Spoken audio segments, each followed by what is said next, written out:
En tant que manager, on donne du sens à nos missions en donnant ce petit coup de pouce un jour que l'on a eu à travers nos expériences professionnelles. En fait, aujourd'hui, ça permet de donner à des gens qui sont très éloignés de l'emploi ce petit coup de pouce et en fait, j'estime que c'est juste un retour des choses.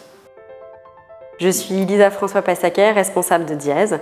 Diez est une filiale du groupe Suez, des prestataires de Dijon Métropole pour la collecte des déchets ménagers et titulaire de ce marché depuis 2016. Il faut être conscient que recourir à l'inclusion nécessite un management spécifique, prend énormément de temps pour pouvoir mener à bien les actions qui sont menées. Et un autre point fondamental sur lequel il faut faire aussi attention, c'est la situation géographique de l'entreprise qui peut, pour des raisons de mobilité, ne pas permettre justement à des personnes précaires de venir se rendre sur le lieu de travail. Mener une politique inclusive au sein de Diez nous permet d'avoir un réel ancrage au niveau local et de retombées très positive. Aujourd'hui, la conception du travail a aussi évolué.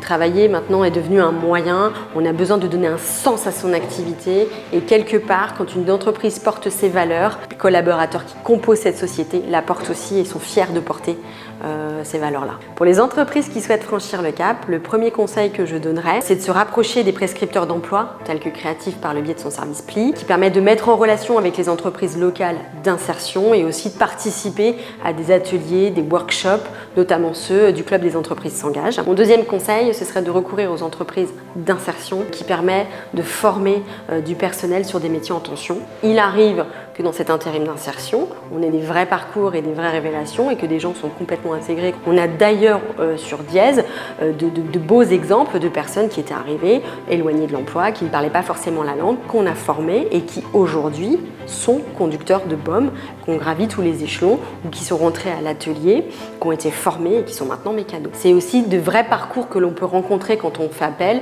à l'intérim d'insertion. Depuis 2016, on a 7 personnes de profils différents qui ont été intégrées à l'entreprise. Et pour les prestations ponctuelles, on peut recourir à de l'achat inclusif, par exemple pour l'entretien des locaux ou des extérieurs ou lors d'événements privés, faire appel à des traiteurs inclusifs.